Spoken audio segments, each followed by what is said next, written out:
Welcome to the Unstoppable Recording Machine Podcast, brought to you by Balaguer Guitars. Founded in 2014, Balaguer Guitars strives to bring modern aesthetics and options to vintage-inspired designs. Go to BalaguerGuitars.com for more info.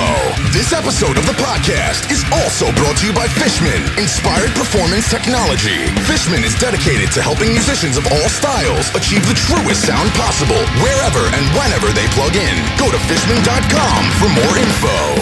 And now your hosts, Joel Wanasek and EYAL Levy. Welcome to the Unstoppable Recording Machine Podcast. I'm your host, Joel Wanasek, and with me is Mr. EYAL Levy and Beau Burchell of Saosin, and we are going to crit the shit out of some mixes today. How you guys doing? Great.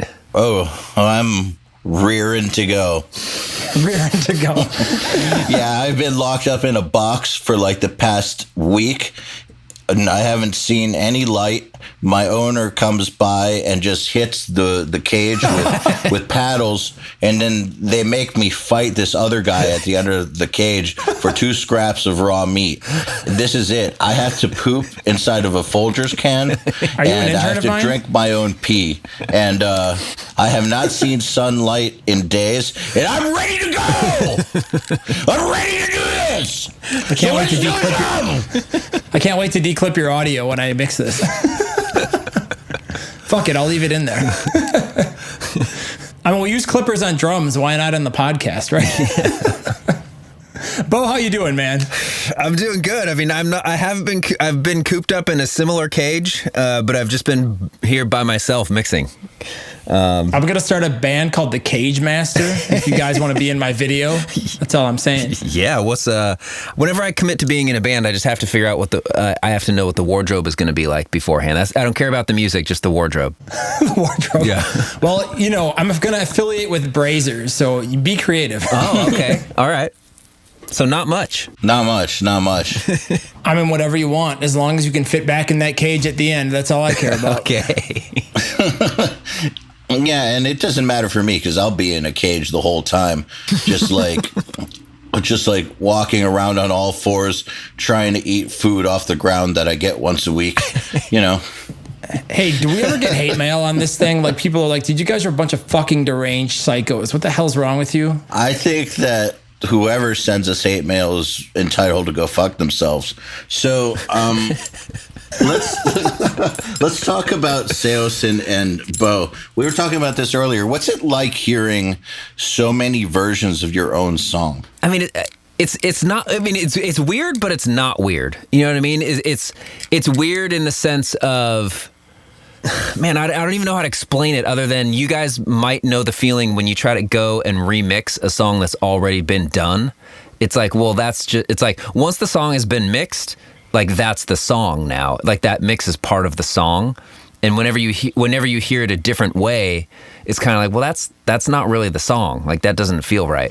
You know what I mean? So it's kind of like, It's almost like I'm hearing all these different versions of the song, and especially with a couple of these mixes, I mean, people taking some liberties on the track. Yeah, man. There's been some real exercising their creative liberties, for sure. Stop rooting Saosin for me. No, it's been cool though, and it's been fun to kind of get taken back to. Oh man, like I remember when I used to try to do all those tricks, and like I didn't know how to use all those things yet, or like when I used to care about like, oh man, I really need these tools to mix better, whereas now it's kind of like, man, I was even having some fun when I'm kind of going over my session, like just using like the stock Pro Tools plugins versus the plugins that I might usually go for. And, I think a lot of the other mixers have said it too. You kind of get the same results because you're guided by your ear and what you want to hear, not so much like where the gear takes you. Yeah, that's an important point. And I think it's especially important because a lot of people, I feel like, want to run before they walk. And this is something that you commonly see on the forums. It's like everybody comes in and they're like, oh yeah, we're going to do this parallel thing and then this, I'm going to sidechain this to this and do that. And it's just like, well, you could have just put EQ on it and raised the fader and got a much better result. But it's cool that you went through all that trouble and it still doesn't sound right. Right. Yeah. Yeah, and sometimes I feel like one of the biggest lessons people need to learn at least with this track in particular is that it just didn't need much to begin with, you know. And sometimes I think sometimes the hardest thing to overcome and when you're mixing is like it's not about flexing how much you know and how much shit you can do to a mix and how much you can change it. Sometimes you're given a song and it's like, man, this sounds like they wanted it this way. I guess I'll just kind of make it sound a little bit better, and now I'm done. Like, you don't have to, you know, bring out every tool that you own and like work on it. I think it's also important to note precedent. I mean, for example, you guys have got quite a few records out and some ones that have done exceptionally well. So it's kind of like you can go and listen to the entire back catalog, and then if you turn in something that's way off base, that's probably usually a pretty good indicator that that's not going to fly. I mean, at some point, I'm assuming you guys sat down and really spent a lot of time working out, like, what is Saosin? What is Saosin about? You know, what does it look like? What does it sound like? What guitar tone are we going to use? And like, you know, you organically built your thing. Mm-hmm. And then if you kind of come in and radically try to transform that randomly on, you know, a couple records down the line, it's going to piss some people off in the fan base and may not jive with some of the people in the band. Right. So you got to be careful to not get overzealous, is my point as a mixer. I mean, which is weird because I was doing a mix rescue today and people were asking me about like putting post production in songs. And I was just like, fucking go for it. Because, you know, the worst thing a band can say is no. But I precluded that with, hey, always go to the band first and be like, I got some cool ideas and stuff that I want to try. Are you guys open to any X, Y, and Z? And if the band says, yeah, sure, go for it, then, you know, it's open season and you can take some liberties and absolutely you should go for it, because the worst they can say is, you know, cut all that crap out. We don't like it. But if the band is like, I don't know, man, you know, then you should think twice before you start getting creative. So again, precedent is always a good indicator. Like if a band has, you know, 10 records that are kind of like AC/DC, you know, like 18 records that are similar, and then all of a sudden you start putting dubstep wobbles on the new record, that might not jive with management and A&R. Let's just say that if I was in the real world getting a gig as a test mix for a Saosin song, I would do my best to keep it within the rules of what I know Saosin to be. Yeah. Unless I was specifically told to do otherwise. Yeah, so no fucking glitching vocals and all that horseshit. No. You do the job. You don't do what you wish the job was. Yeah, I mean, I feel like maybe the subscribers had maybe a disadvantage in this sense, as well as, you know, and I'm not saying, I mean, obviously we're probably one of the smaller bands on Nail the Mix, but like I would say that the majority of the time when you're working like with these, I mean, like the non-local bands, I guess, most of the time you're going to have a conversation with the producer or the band that kind of lays out the guidelines of what they're looking for to begin with. Like rarely will you ever get a mix that's kind of like, hey, I don't know you, Steve, you want to do a test mix? Cool. Show me what you got. Here's no guidance at all, you know? However, they do get a reference mix, which is the one that was released. Yeah. And so even though they're not instructed to copy that, right, you can at least see there's no glitchy vocals. Right. There's no sub drops. There's no like death metal kick drums. Yeah, there's like, it's in a box. It's in its own box, right, but it's in a box. And like, you don't go outside that box on a test mix. Yeah. Give it in the genre. You know, if you're auditioning for the next Big Mac formula, auditioning a few different formulas, you're not going to, and you know, the dude has to taste 10 different Big Mac iterations on a line. One of them is not going to suddenly be a grilled chicken sandwich. Dude, I got it. All right, Beau, next time you guys want to do a record, send it to me. I'll put it through the Attila template, and I'll make you sound just like Attila. Perfect. Done. It'll be like it'll be perfect. I mean, like Anthony through Franz's chain. You don't even know, man. You don't even know. I will next record. Bro, you don't even know. So should we listen to some mixes and crit them, or yeah, it's time to or should we keep bar philosophizing about why you shouldn't put vocal glitches and drops and weird shit on a Saosin mix? It's time to get real here. We're gonna start with a mix by Gustav Gerstad, and this is Gustav's version of the Silver String by Saosin.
And we're back. That was Gustav Gerstad's version of The Silver String by Saosin.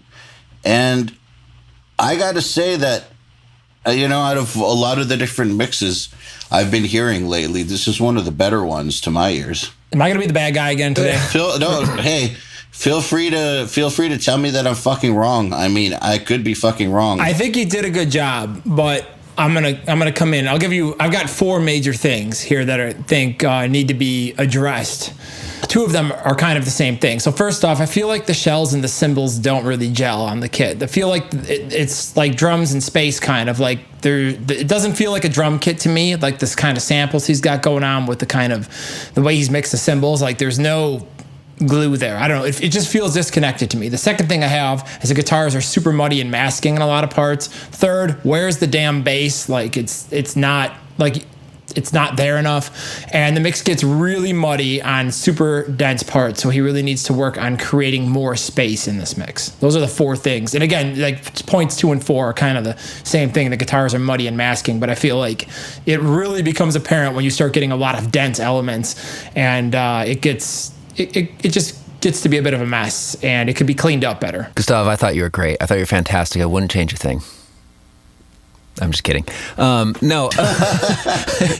You guys are like, what? That was savage. You guys are like, what the hell? No, I mean... Matter of fact, you're doing the next record. You're in. You're on for the re-release. Okay, so a couple of things. I think that, like, when the song started, I really felt like the drums could have just come in slamming a lot harder. And that's something that I even struggled with, too, because... in almost all the mixes that I heard, because the song has such a strange arrangement to me, like it comes in just kind of screaming. Like, I don't know if you guys are familiar with Circus Survive, this song has a very similar starting point to that song Act Appalled, which is one of my favorite Circus Survive songs. So it comes in right away. It's like, you want straight, so it's just coming in balls to the wall first. And then you have to figure out a way to make the chorus even be a chorus after that, when everything that's going on in the chorus is fighting against being a chorus, in the sense of you've got a high, energetic vocal in the verse, but then the vocal for the chorus actually drops down a little bit and gets more mellow. So anyways, yeah, drums didn't really hit hard enough on that intro fill for me, and I felt like the verb on the intro guitar could have been dialed down a little bit. I felt like the part of the beauty of that little plug-in noise was that it makes something small, so something to compare the drum fill with, and in making that intro feedback bigger, you kind of made the rest of the band sound small, if that makes sense. I felt like the kick was a little too loud.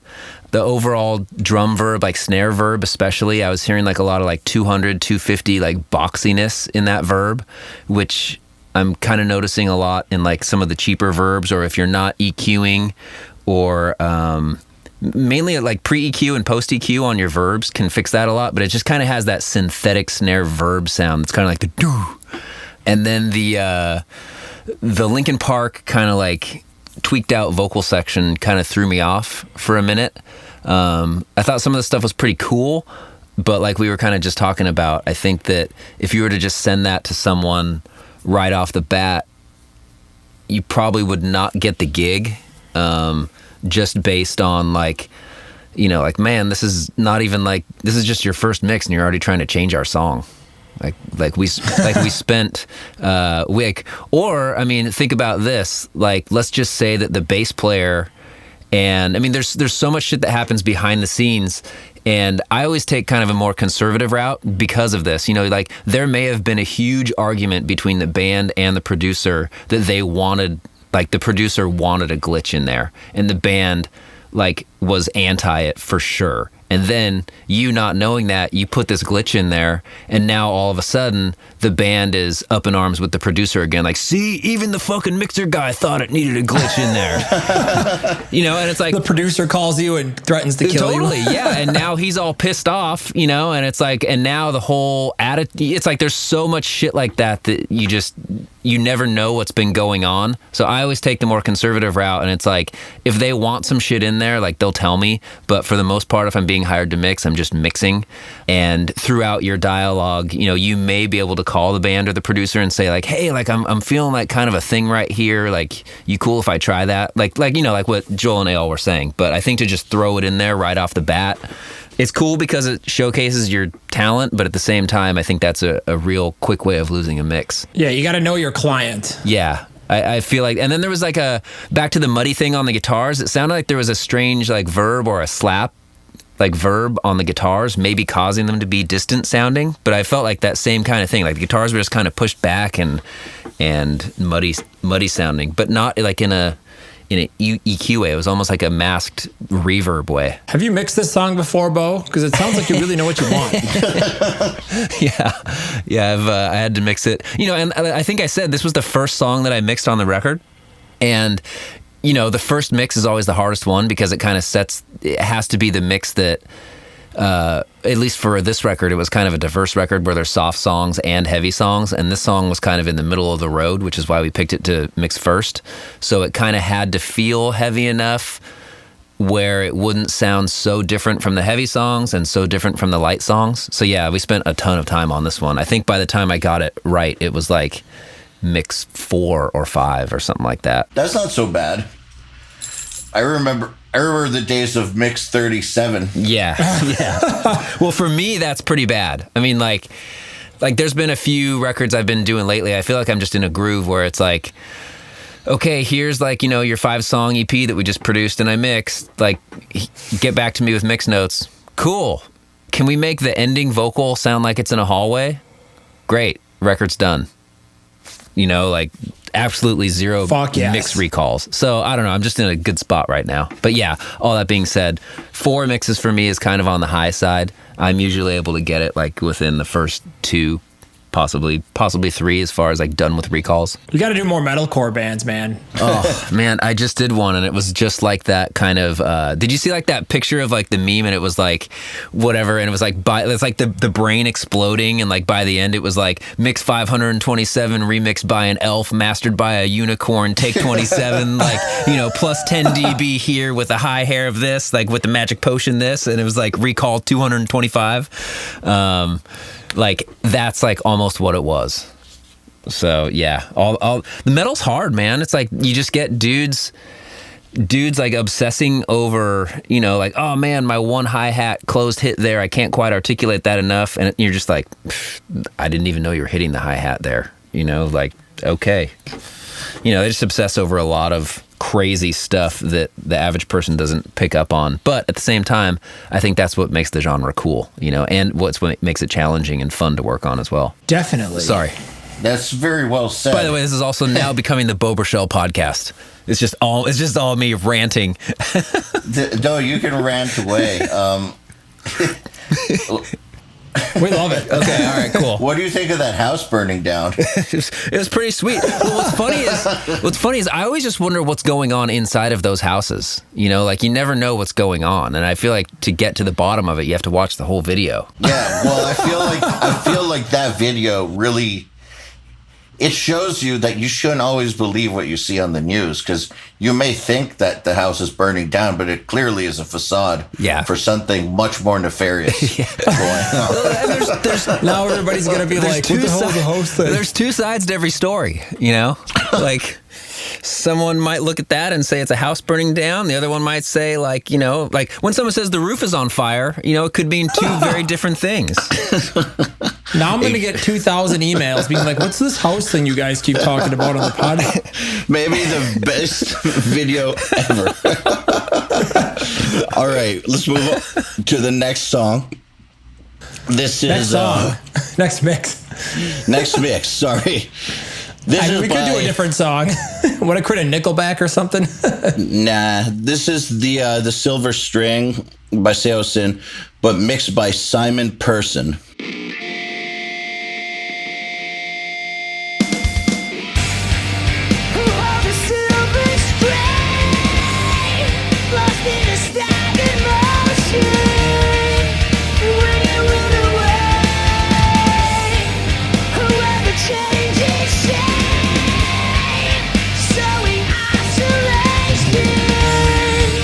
I see you there today.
That was the Silver String by the one and only Saosin, and it was mixed by our subscriber Simon Person. That was a lot of S's. Yeah, the Silver String by Saosin, mixed by Simon. That's right. And Dude, don't even tongue twister me like that. I feel like his cymbals are just sandbags. Dude, they're out of control, man. I don't know what to. I feel like they've got sand in them and he's shaking them around.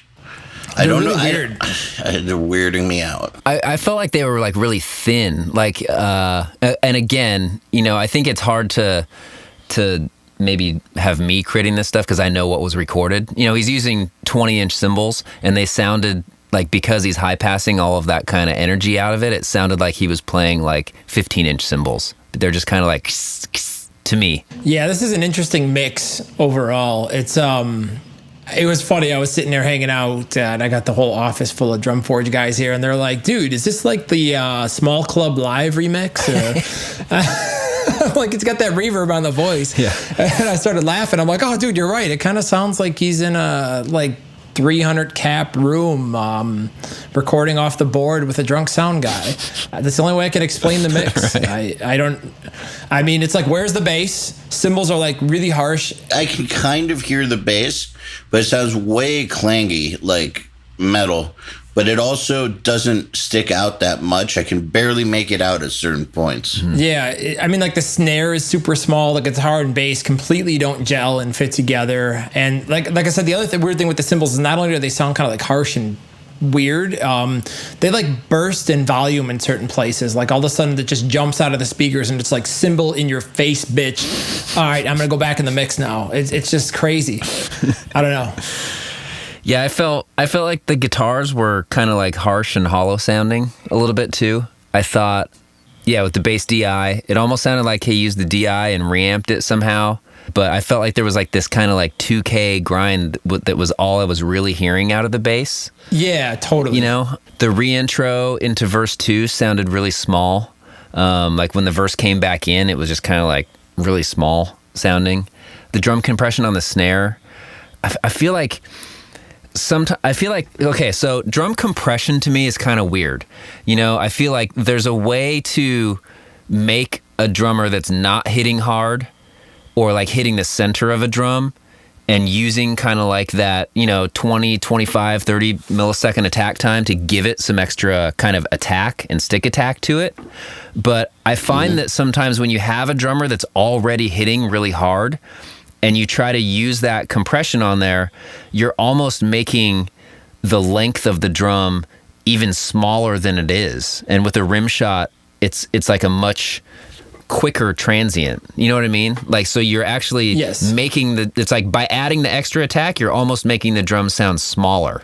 I think a lot of these dudes need to learn how to use the different types of compression on the drums. You know, like I feel like sometimes on a rim shot when the dude's hitting really hard, a lot of the times you're better off using a limiter or a clipper rather than trying to like get that extra tick out of the drum, because the tick is just so pronounced anyways that you want to actually get more body and sustain out of it.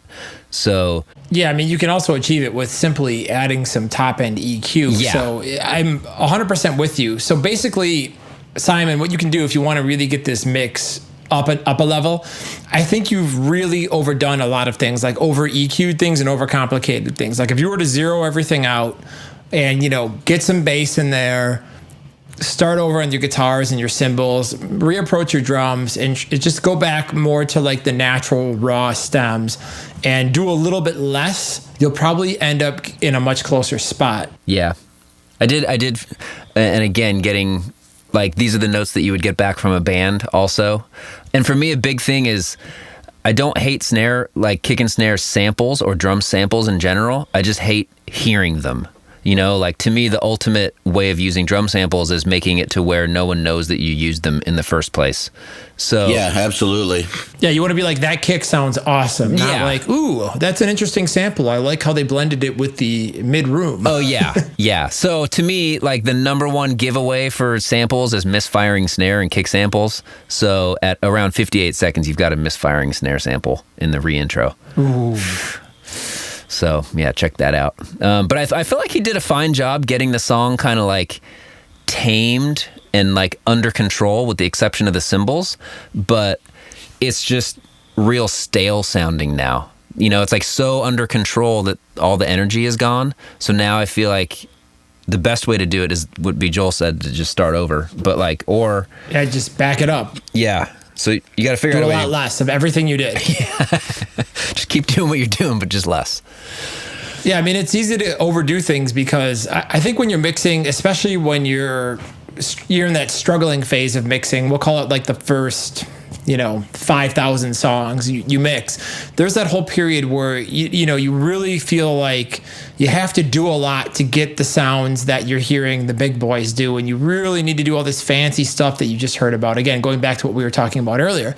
And reality is, half the time you get the most massive, ridiculous sounds with the simplest techniques and just doing the right thing in the right place at the right time. And it's easy to overdo things. So you kind of have like this ego thing that tells you like, hey man, this mix is going to be really badass if I've got 8 plugins on every fucking channel and I use 36 bands of EQ and 18 levels of parallel compression on 67 different compressors. You know what I mean? Perfect. Like, it feels good mixing like that and mixing complicated and doing all this shit. But you always need to ask yourself one central question. What are the problems in this mix? What's wrong with it? And how the fuck do I solve it? If you can answer that, it's going to get you in a much better place. So don't just do something because you feel like, it makes you feel like a badass mixer. Like, dude, I did this parallel thing and I sidechained this to my dog and the dog's bark. I put a transient designer on, then I reamped it through distortion and I added that under the snare and it sounds great, but it doesn't. But it doesn't. Yeah, I agree. So it's easy to just macho mix it, but he's just got to back off, come back, less EQ, really think about his approach. Go back to the stems in the beginning, open up the multi-tracks and be like, okay, what does this need? Listen to the guitars. What problems are they having? The bass, what problems are they having? How are they going to fit with the guitars? Okay, the drums, what problems? How can I get these drums to sound great? How can I get them to sound like a Saosin record? What's going to be in line?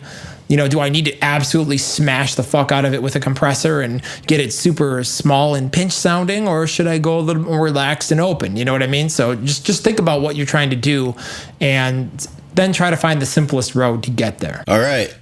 Now the next song. This one is The Silver String by Saosin with our mixer David Kaplinger.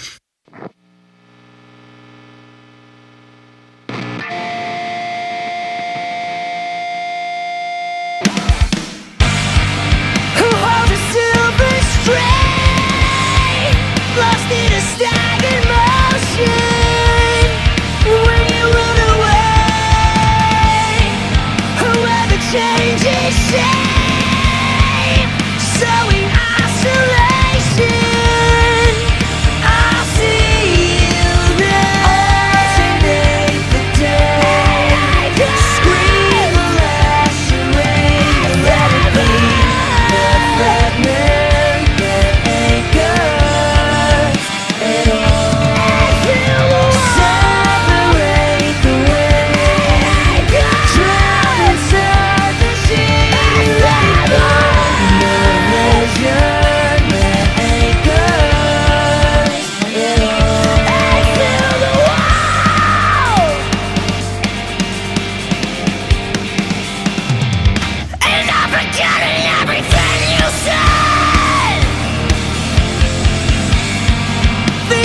Bounce right back, pick up right where you left off when you run away. Whoever took my place, so in isolation, I'll see you there. Don't be ashamed of your battle. Alternate the day. Let it be the fragment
That was David Kaplinger's version of the Silver String. Well, this is an interesting mix. We were just talking about taking a compressor and absolutely wrecking your drums into transient, spiky, pokey shit and totally crushing your mix. Man, this guy, David, you really overdid it here. It sounds like you took drums from a completely different genre, like you were going for like a Bendeth style drum thing for a band that's completely not fucking Saosin. It's so overly like compressed and transient and like it just does, it's the complete wrong drum sound for this track. So first off, redo the drums completely.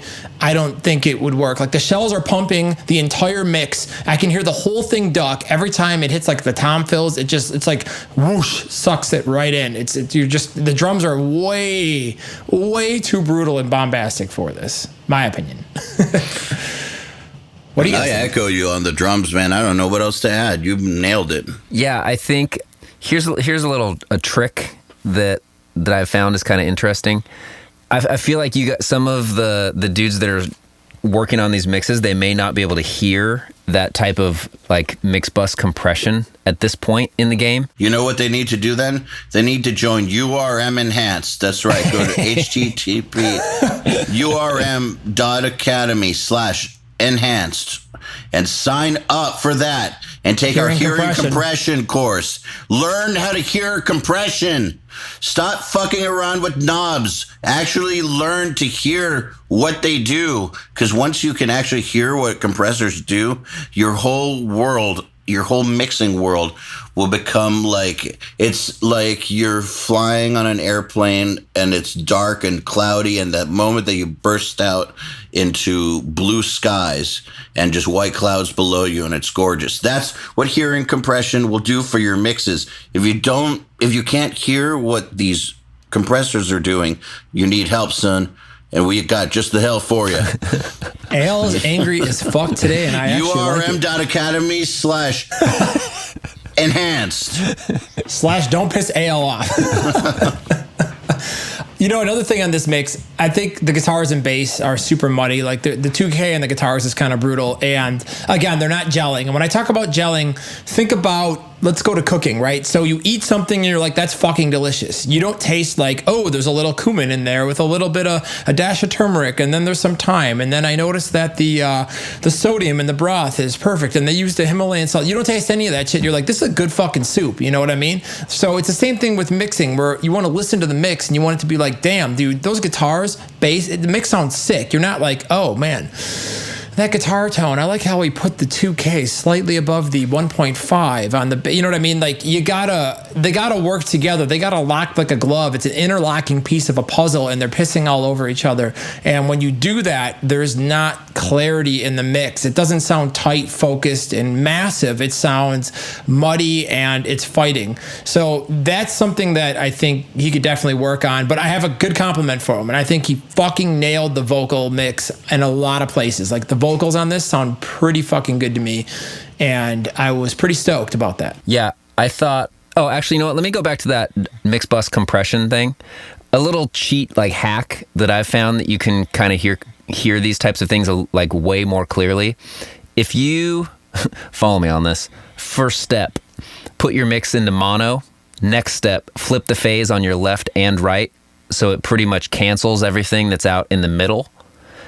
And you'll be able to hear your sides pumping a lot more, and you'll be able to hear, like if you do that with this mix, you can hear it really extreme, and you'll just hear everything except for the kick, snare, and vocals pretty much, and it's all just kind of going the whole time.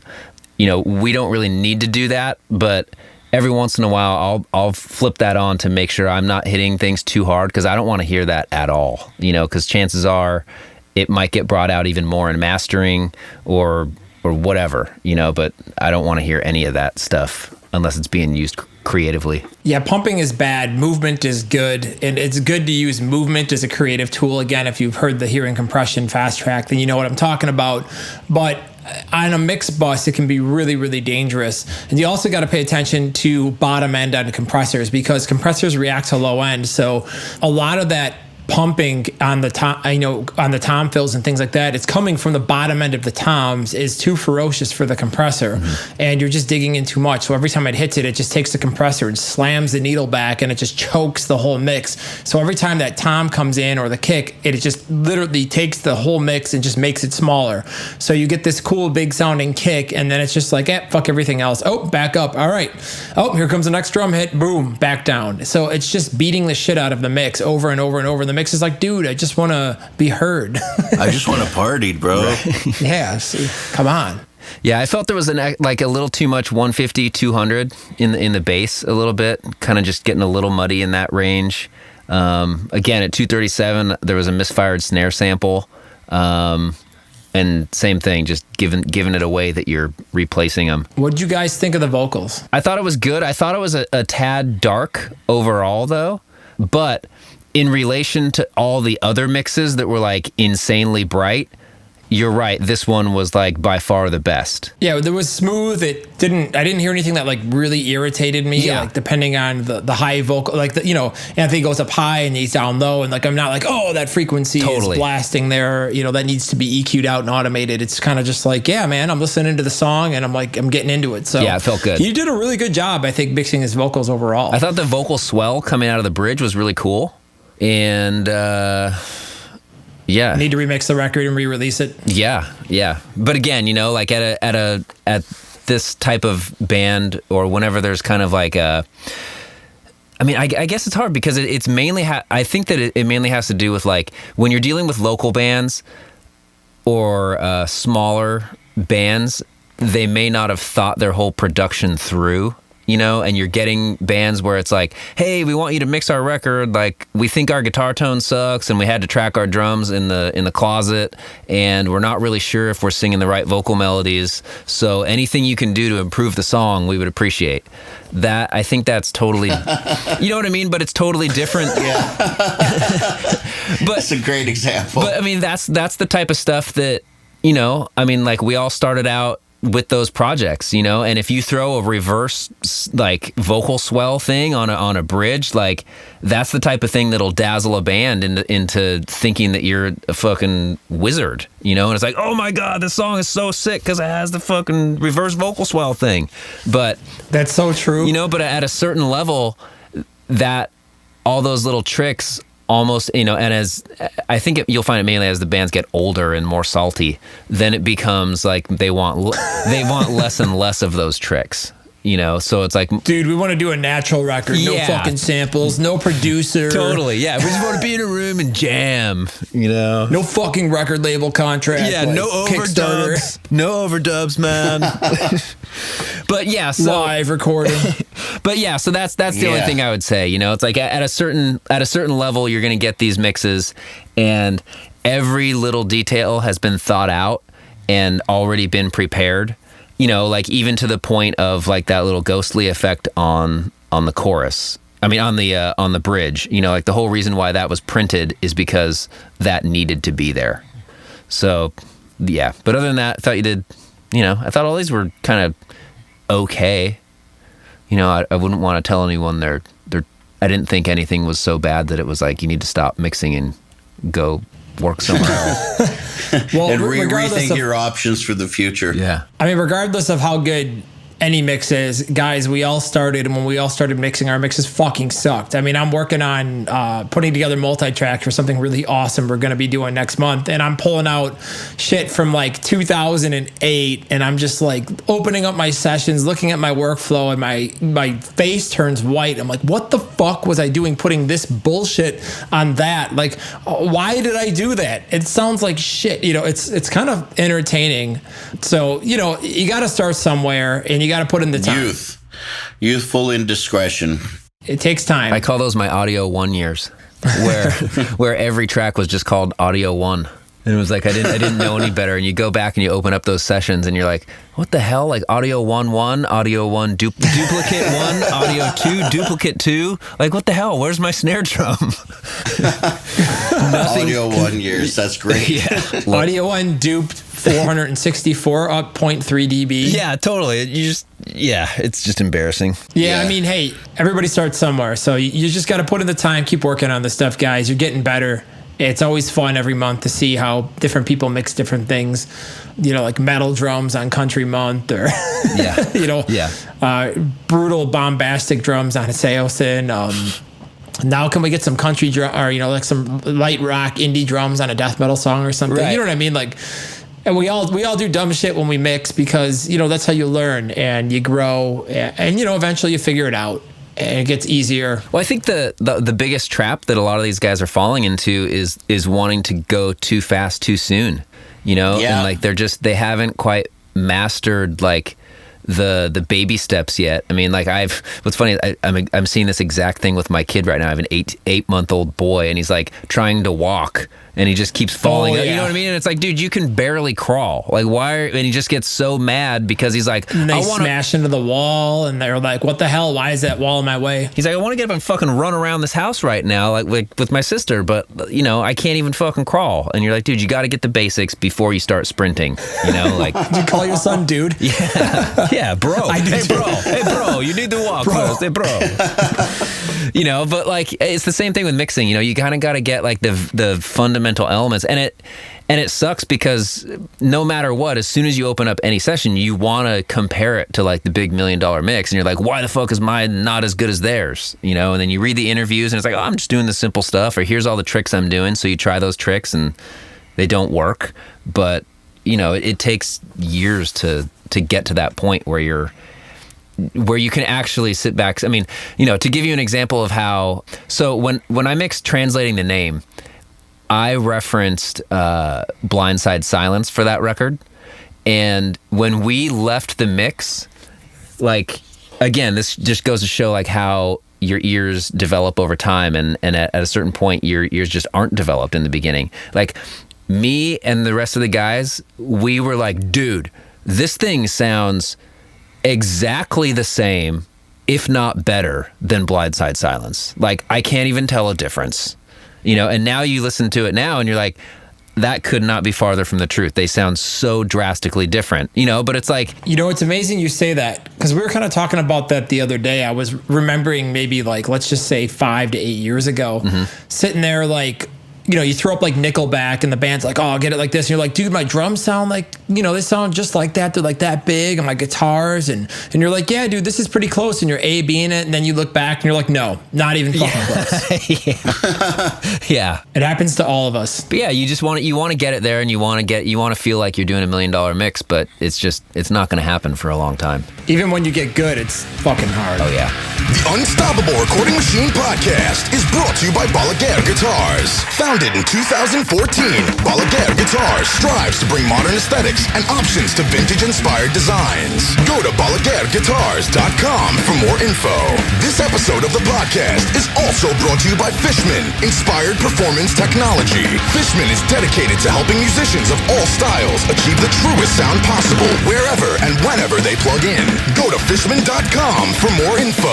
To ask us questions, make suggestions, and interact, visit nailthemix.com/podcast and subscribe today.